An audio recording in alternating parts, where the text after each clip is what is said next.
The final notes of Rachmaninoff's concerto hung in the air like dewdrops on morning grass, delicate and perfect. Maria's hands remained poised above the keys for just a moment longer, her eyes still closed as the last echoes faded into silence. She had poured her entire soul into those 15 minutes of music, and now she felt strangely empty, like a vessel that had given everything it contained. The silence that followed was profound. It wasn't the awkward quiet of a room where something had gone wrong, but the sacred hush that falls when people have witnessed something extraordinary. For several heartbeats, nobody moved. Nobody breathed. The weight of what they had just experienced hung heavy in the elegant dining room. Then Robert Whitmore began to clap. His applause started slowly, deliberately, the measured appreciation of someone who understood what he had just heard. But within seconds, the entire room erupted. The sound was thunderous, overwhelming, as 40-some guests rose to their feet as one. This wasn't polite dinner party applause. This was the kind of ovation reserved for concert halls and opera houses, the recognition that something truly special had just occurred. Maria opened her eyes and turned to face the room, and what she saw took her breath away. Everyone was standing, everyone was clapping, and many of them were crying. Mrs. Whitmore had tears streaming down her face, not caring that her carefully applied makeup was running. She had hosted hundreds of elegant dinners over the years, had heard professional musicians perform in her home, but nothing had prepared her for this. The young woman who had been quietly serving their dinner had just delivered one of the most moving musical performances she had ever witnessed.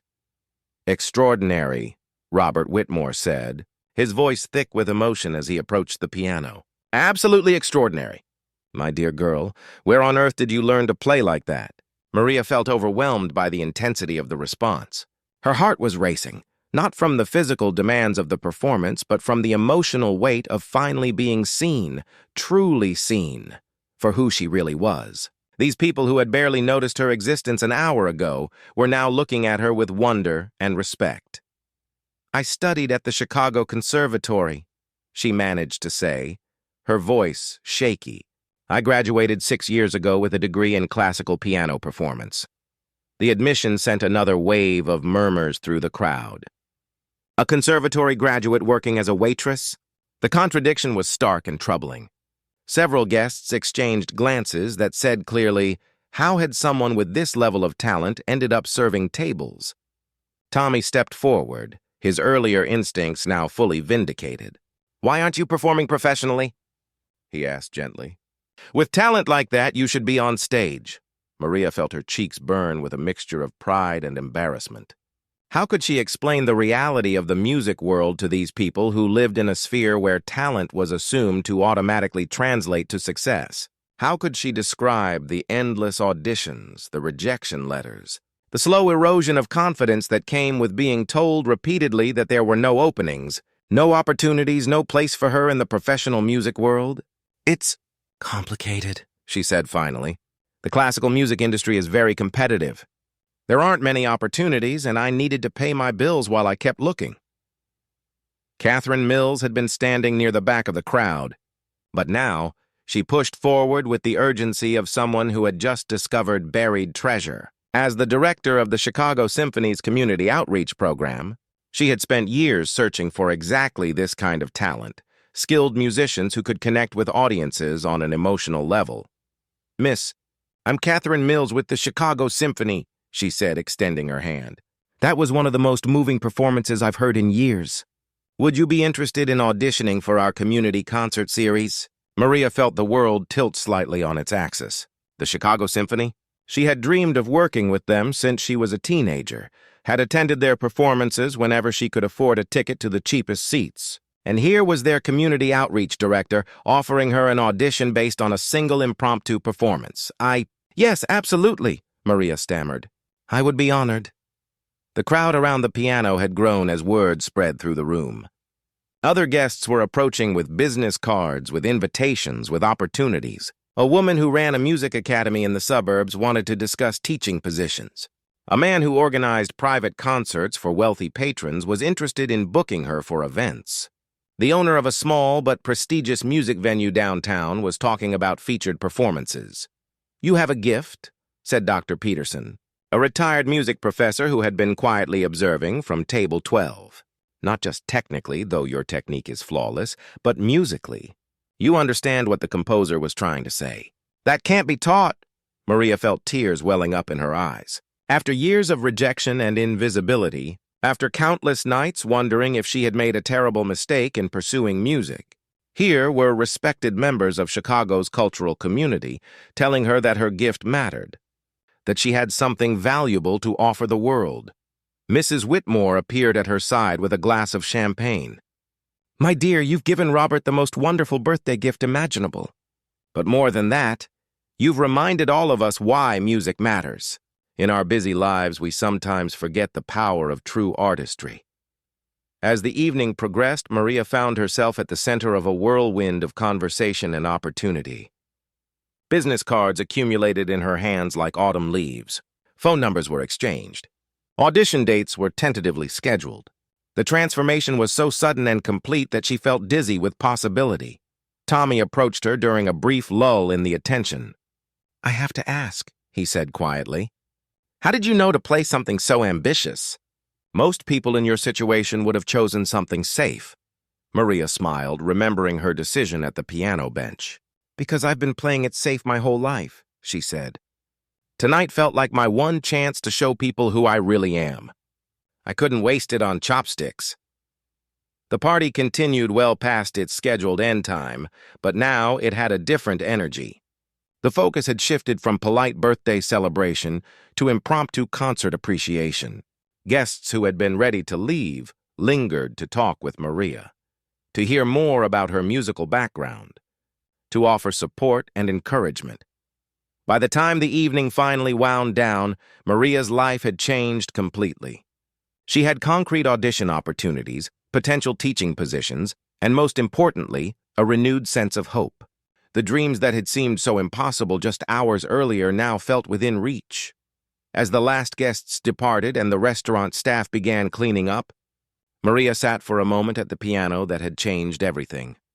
She played a few soft chords, still amazed by the instrument's response and the memory of how it had felt to finally, truly perform for an appreciative audience.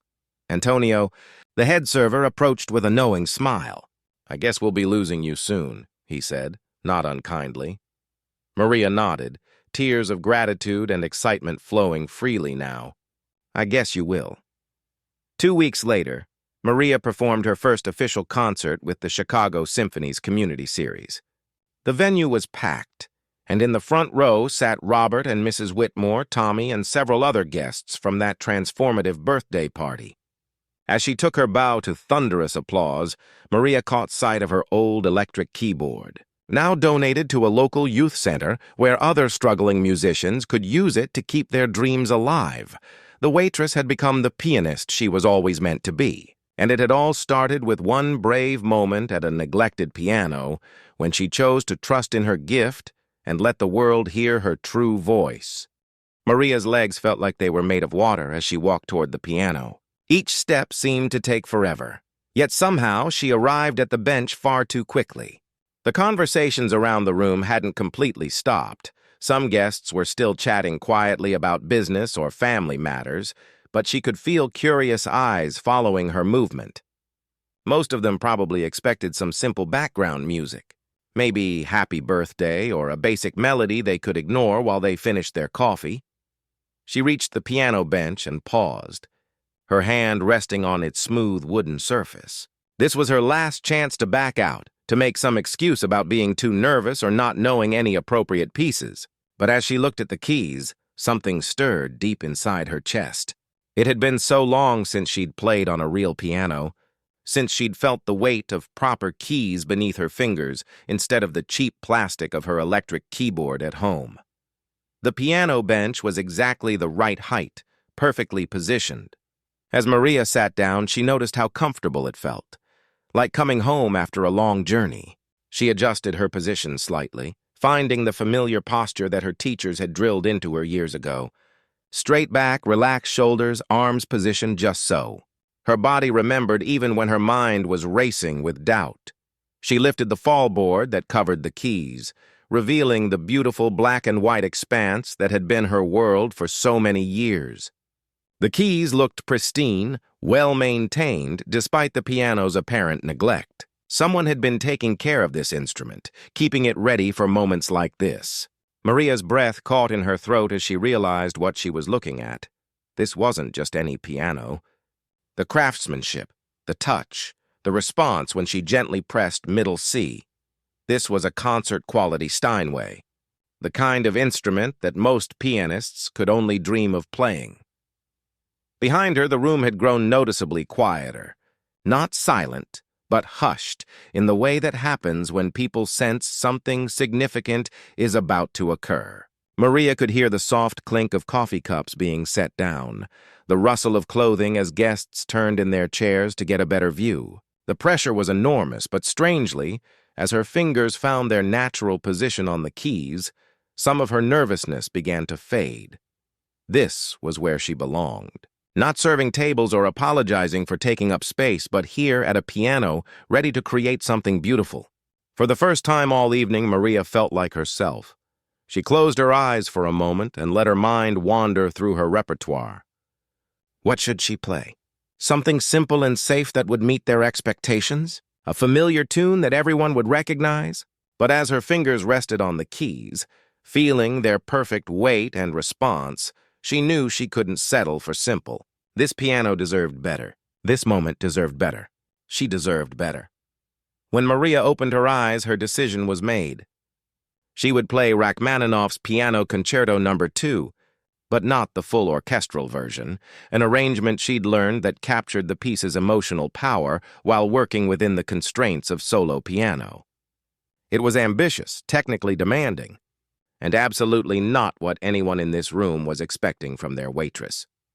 The first notes that emerged from the piano were soft and haunting, the opening melody that had made this concerto one of the most beloved pieces in classical music. Maria's touch was sure and gentle, coaxing sounds from the instrument that seemed to fill every corner of the room with warmth. The conversations that had been continuing despite her presence began to falter as the music demanded attention. But it was when the piece moved into its more complex passages that the real magic began. Maria's training, all those years of scales and etudes and technique exercises came flooding back. Her fingers moved across the keys with precision and grace, her left hand providing a rich harmonic foundation, while her right hand sang out the soaring melody lines that made this piece so emotionally powerful.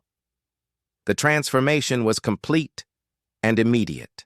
The nervous waitress who had approached the piano just moments before had vanished, replaced by someone else entirely, a true artist in complete command of her instrument. Maria's posture changed, her expression became focused and serene, and her movements took on the fluid confidence of someone who had spent years mastering their craft. Around the room, forks paused halfway to mouths. Conversations died mid-sentence. Coffee cups remained suspended in air as guests found themselves unable to do anything but listen. This wasn't dinner music or background entertainment. This was artistry of the highest level, the kind of performance that reminded people why classical music had survived for centuries. The piano responded to Maria's touch like it had been waiting for her all its life. Every note rang clear and true, the instrument's voice rich and resonant in a way that filled the room without overwhelming it. The balance was perfect, powerful enough to command attention, subtle enough to reveal every nuance of Maria's interpretation. Mrs. Whitmore's hand flew to her heart as the music swelled through the room. She had expected a pleasant surprise, maybe a nice moment to cap off the evening. Instead, she was witnessing something extraordinary. The woman who had been serving their dinner was playing with the skill and emotional depth of a concert pianist. How was this possible? Robert Whitmore's eyes filled with tears as the melody unfolded. This piece had been one of his mother's favorites, though he'd never heard it played with such passion and technical brilliance. The music transported him back to his childhood, sitting in this very room while his mother's hands danced across these same keys. But even his mother, talented as she was, had never made the piano sing like this. Tommy watched in amazement, realizing that his instincts had been completely correct. This wasn't someone with some experience. This was a trained professional, someone who had studied this music at the highest levels. But then why was she working as a waitress? The question nagged at him even as he found himself swept away by the beauty of her performance. Catherine Mills, the symphony director, felt her professional instincts kick in immediately. She had heard hundreds of pianists audition over the years, and she knew exceptional talent when she heard it. This young woman wasn't just technically proficient, she had something much rarer. She understood the music on an emotional level, interpreting each phrase with the kind of maturity and insight that couldn't be taught.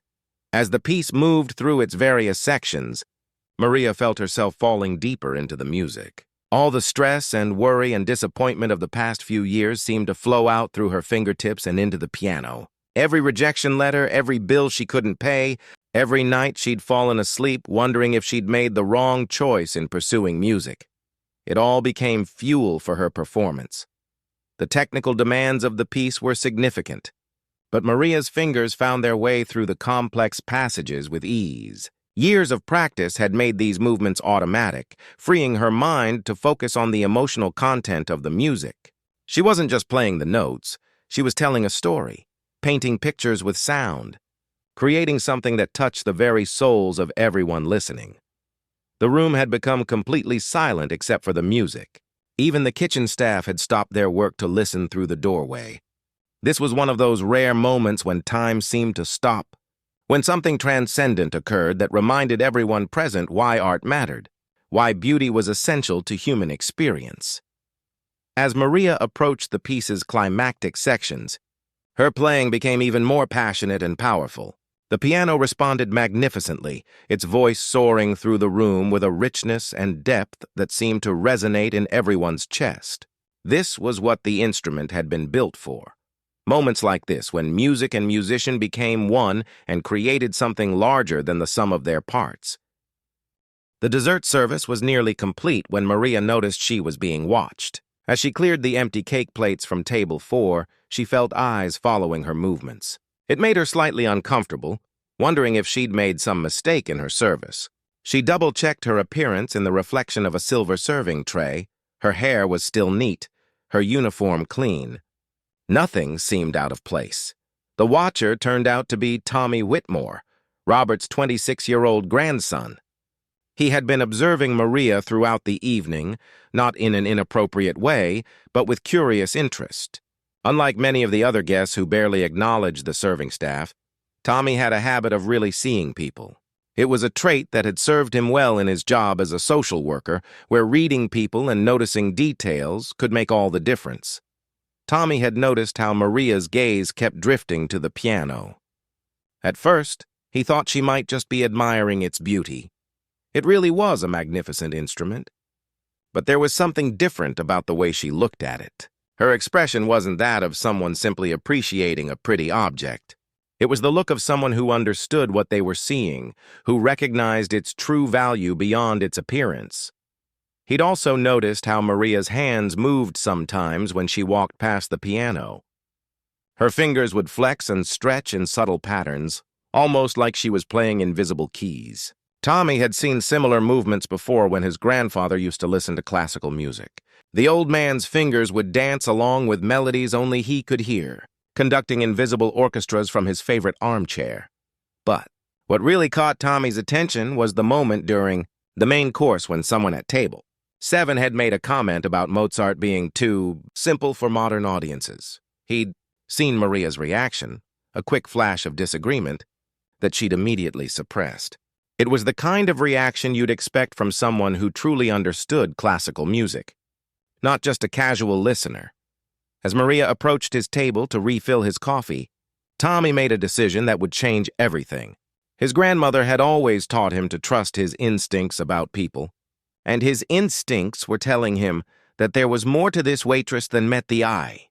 "Excuse me," he said quietly, causing Maria to pause mid-pour. Her hands steadied, but he could see the slight tension in her shoulders. Service staff at events like this were used to complaints or special requests, rarely simple conversation. Yes, sir, is there something I can get for you? Maria's voice was professional and pleasant, though Tommy detected a hint of wariness. I couldn't help but notice you looking at the piano, Tommy said, keeping his voice low so other guests wouldn't overhear. Do you play? The question hit Maria like a physical blow. For a moment, she forgot to breathe. In 6 years of serving tables, no customer had ever asked her about music. They asked about specials, about ingredients, about check totals, never about her dreams or talents. She felt exposed, as if Tommy had somehow seen through her carefully constructed facade. Her first instinct was to deflect, to give a safe, non-committal answer that wouldn't risk her job or invite uncomfortable questions. But something in Tommy's expression stopped her. He wasn't asking out of idle curiosity or condescension. His eyes held genuine interest, the kind of attention she remembered from her professors back in school. I have some experience, she managed, her voice barely above a whisper. It was the truth, though vastly understated. Some experience, like calling the ocean some water. Tommy smiled, and Maria realized he had kind eyes, unlike many of the guests who looked through her as if she didn't exist. What kind of experience? The conversation was drawing attention now. A few nearby guests had noticed the exchange and were listening with mild interest. Maria felt her cheeks flush with embarrassment. This wasn't how things were supposed to work. She was here to serve silently and efficiently, not to become part of the entertainment. Mrs. Whitmore, who had been discussing the evening's music disappointment with Catherine Mills just moments before, caught the tail end of Tommy's question. Her ears perked up with hope. Could it be possible that their musical salvation had been walking among them all evening? Tommy, dear, what are you discussing? Mrs. Whitmore asked, approaching their conversation with graceful curiosity. Grandmother, I was just asking Maria about the piano. I think she might play. Tommy's words carried more confidence than Maria felt he should have. After all, she'd barely confirmed anything. Mrs. Whitmore's eyes lit up with possibility. Oh my, how wonderful. Maria, is that true? Do you play piano? Suddenly, Maria felt like the entire room was watching her, though in reality only a few tables had taken notice. Her heart pounded so hard she was sure everyone could hear it. This was dangerous territory. If she said yes and they asked her to play, she'd be crossing a line she'd never crossed before. Servers didn't perform at the events they worked. It was unprofessional, inappropriate, presumptuous. But if she said no, she'd be lying. And worse, she'd be denying the very core of who she was. I studied piano in college, she admitted, the words feeling strange in her mouth. It had been so long since she'd talked about her musical background with anyone outside her family. The admission sent a ripple of excitement through the nearby guests. Mrs. Whitmore clasped her hands together with delight. How marvelous! Would you consider playing something for us? Just a simple piece, perhaps, for Robert's birthday? Maria's mind raced. This was exactly the kind of opportunity she'd dreamed of, but it was happening in the worst possible way. She was working, wearing her uniform, surrounded by people who saw her as hired help. If she played and wasn't good enough, she'd be embarrassed in front of Chicago's elite. If she was too good, they might wonder why she was serving tables instead of performing professionally. I don't know if that would be appropriate, Maria said carefully. I'm working tonight, and I wouldn't want to overstep. Nonsense. Mrs. Whitmore waved away her concerns. It would be a wonderful gift to Robert. He's been so disappointed about the music tonight. Please, just one song? Other guests had definitely taken notice now. The conversations at nearby tables had quieted as people turned to see what was happening. Maria felt exposed under their collective gaze, acutely aware of her position as the help who was somehow becoming the center of attention. Robert Whitmore himself had been drawn over by the commotion. When he heard what was being discussed, his weathered face broke into a hopeful smile. A pianist? How delightful! I do love piano music. My dear mother used to play that very instrument when I was a boy. The weight of expectation was crushing. Here was the birthday celebrant himself, expressing genuine enthusiasm for something she might be able to provide. But Maria could also see the skeptical expressions on some faces, the way certain guests exchanged glances that clearly said, how good could a waitress possibly be? Tommy seemed to sense her internal struggle. No pressure, he said gently. Only if you're comfortable with it. but Maria could see that it wasn't really no pressure at all. Mrs. Whitmore was looking at her with such hope. Robert's eyes were sparkling with anticipation, and even the doubtful guests seemed curious to see what would happen. The moment had taken on a life of its own, and backing down now would disappoint everyone.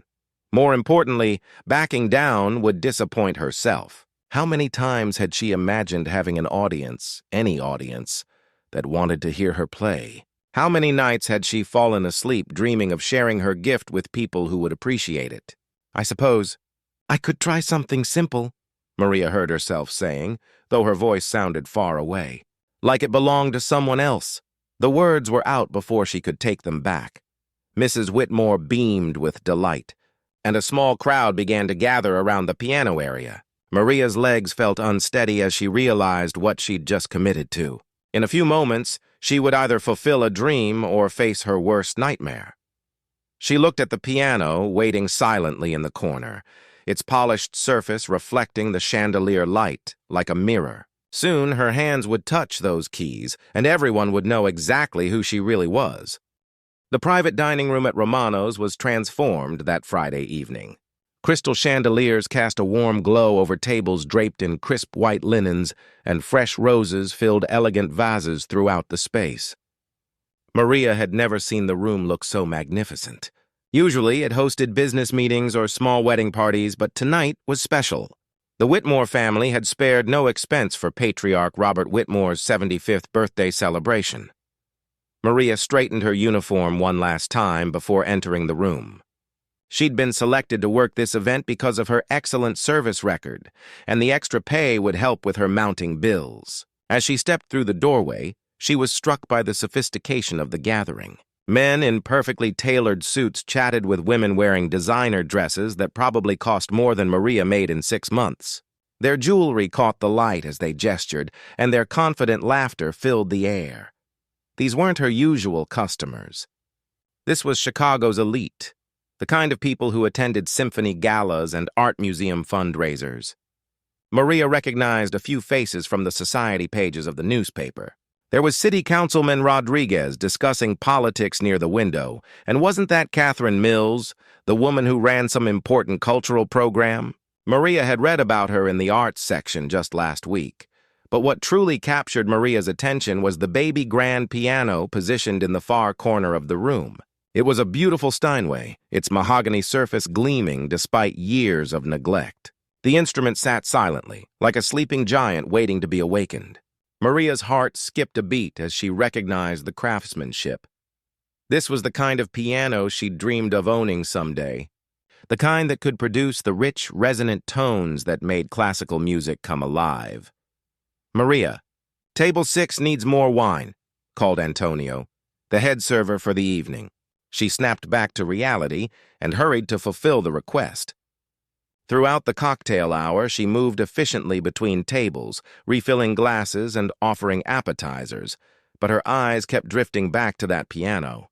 She wondered when it had last been played, when music had last filled this elegant space. The birthday boy himself, Robert Whitmore, was a distinguished gentleman with silver hair and kind eyes. He moved slowly but with dignity, accepting congratulations and birthday wishes from his guests. His family had clearly gone to great lengths to make this night special. His daughter-in-law kept checking her phone, probably coordinating with the caterers, while his son made sure every guest felt welcome. As the evening progressed and guests moved to their assigned tables for dinner, Maria overheard conversations that revealed just how different this world was from hers. They discussed vacation homes in the Hamptons, art auctions, and charity galas. One woman complained about having to choose between 2 country club memberships, while another debated whether to send her children to private school in Switzerland or Connecticut. Maria served the first course, a delicate butternut squash soup garnished with truffle oil, and listened to a table discussing the Chicago Symphony's upcoming season. Her heart ached as they casually mentioned attending performances that she could never afford. These people took for granted the very experiences she longed for most. "The acoustics at Symphony Hall are simply divine," one elderly woman was saying, though I must say the last pianist they featured was rather disappointing. Too mechanical. No soul in the performance. Maria bit her tongue as she refilled water glasses. If only they knew that she could play circles around many of the performers they critiqued so casually. But in her black pants and white shirt, carrying trays and taking orders, she was invisible to them as an artist. Midway through the main course service, disaster struck. The evening's entertainment coordinator rushed into the room looking panicked and whispered urgently to Mrs. Whitmore. Maria couldn't hear the conversation, but she could see the distress on both women's faces. The coordinator left quickly, pulling out her phone as she walked. Mrs. Whitmore, a graceful woman in her 60s wearing an elegant navy dress, stood and gently tapped her wine glass with a fork. The room gradually quieted as guests turned their attention to her. "I'm afraid I have some disappointing news," she announced with a warm but apologetic smile. "Our pianist for this evening has fallen ill and won't be able to join us. We had hoped to have some beautiful music to accompany dinner, especially since Robert has always been such a music lover." A murmur of disappointment rippled through the room. Robert Whitmore's face fell slightly, though he tried to hide it. Several guests glanced toward the silent piano, and Maria could feel the weight of missed opportunity hanging in the air.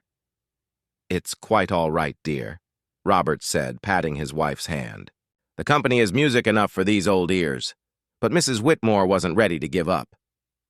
"I do wish we could do something. That piano has been sitting silent for far too long.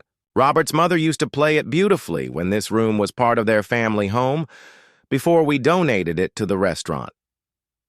Maria's hands trembled slightly as she served dessert. The irony was almost too much to bear.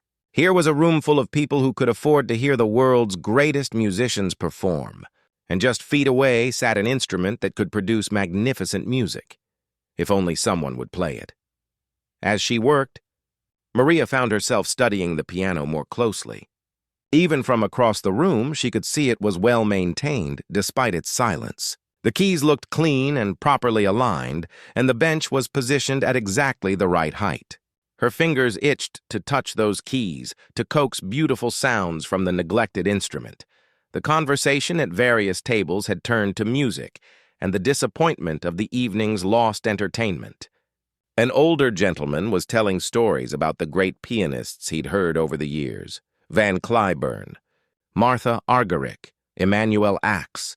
His words painted pictures of performances that had moved audiences to tears, of music that transcended the ordinary and touched something deeper in the human spirit.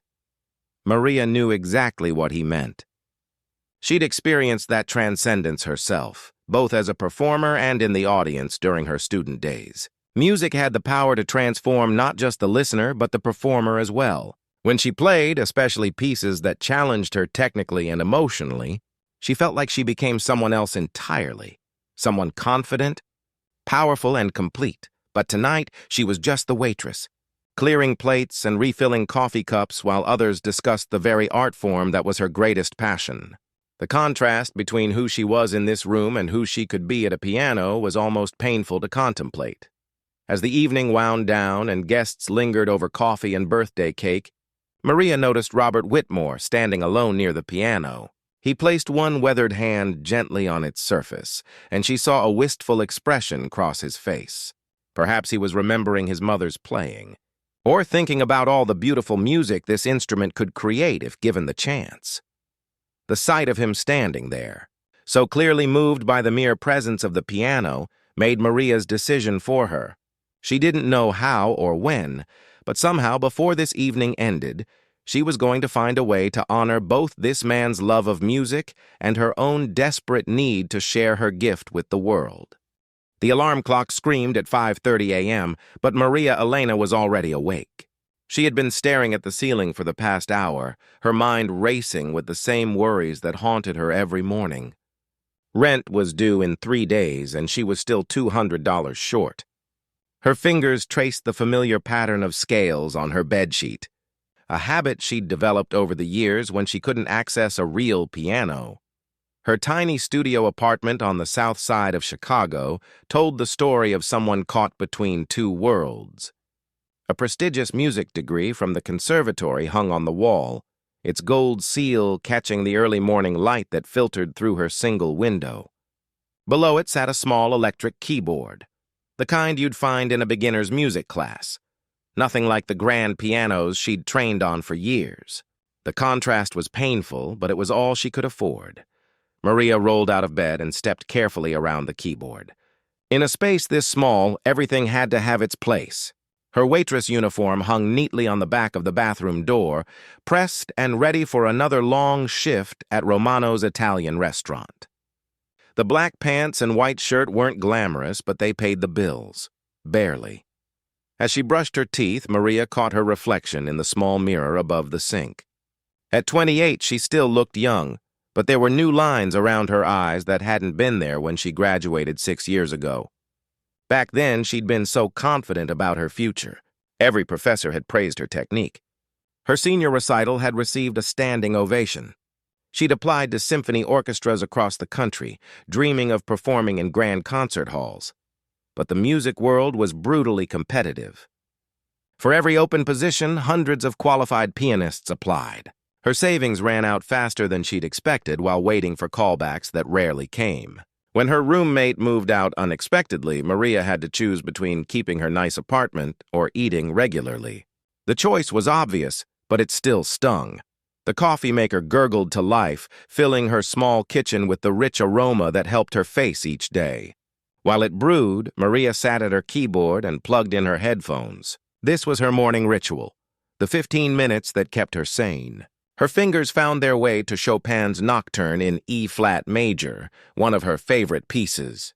Even through the tinny sound of the electric keyboard, the music transported her back to the practice rooms at school, where she'd spend hours perfecting every phrase. Playing this piece always reminded her of Professor Hernandez, her piano instructor who'd believed in her talent more than anyone. He'd pulled her aside after her final lesson and said something she'd never forgotten.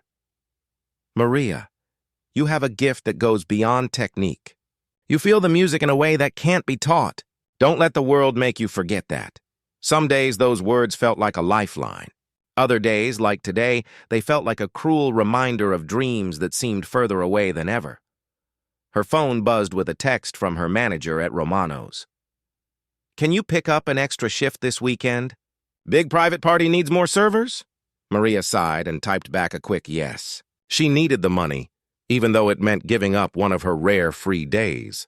Every dollar counted when you were living paycheck to paycheck. The train ride to work was always the same. Maria would find a seat by the window and watch the city wake up around her. She'd see other young professionals heading to their office jobs, carrying briefcases and checking their phones, looking like they had their lives figured out. Sometimes she wondered what it would feel like to have that kind of stability, to not worry about whether you could afford groceries and rent in the same month. But then she'd remember the feeling of her fingers on piano keys, the way a beautiful melody could make her heart race, and she'd know she couldn't give up. Music wasn't just what she did, it was who she was. Even if the world didn't seem to have room for another classical pianist, she couldn't imagine being anything else. Romano's was already bustling when Maria arrived for her shift. The lunch crowd was particularly demanding that day, full of business people who seemed to think their pasta orders were matters of life and death.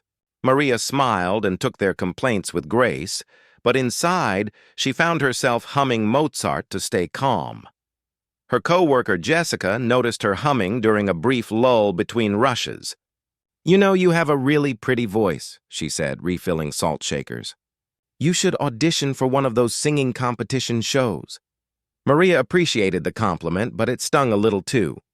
If only Jessica knew that she'd spent years training to be a concert pianist, that her fingers could navigate the most complex pieces ever written. But she'd learned not to talk about her musical background at work. It made people uncomfortable, like she thought she was too good for the job.